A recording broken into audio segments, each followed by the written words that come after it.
Well, Dara, what exactly does the UK want? Because I thought it was about, sovereign control of its borders. But if you can enter and exit freely from the EU to Ireland and then the same to the UK, it's pretty clear that they're not going to have that.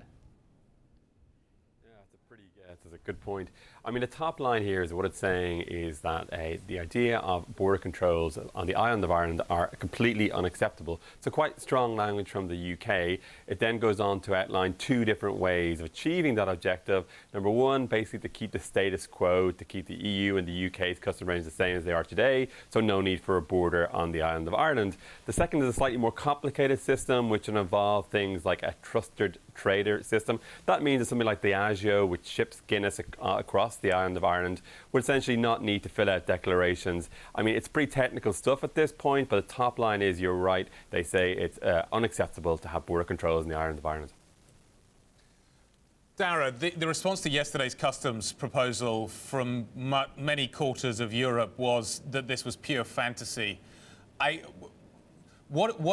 Clearly the Irish government would find it unacceptable to have a hard border, and there are all kinds of implications for the peace process, etc. Sure.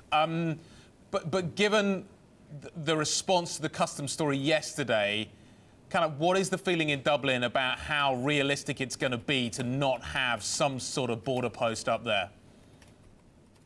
Yeah, that's a good point. I mean, Dublin has, I think, cautiously welcomed these proposals because they do echo the Irish language of, no border controls. But I think the reaction in Brussels is going to be a lot more interesting today.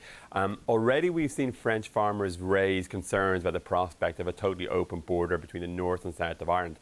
Their point is the UK could ship in, beef from Brazil, they could ship it down to the south of Ireland and then into the EU. And Michel Barnier has already made it clear there has to be some kind of frontier controls. So we could see Brussels and London and even Dublin on some kind of collision course unless these issues can be resolved.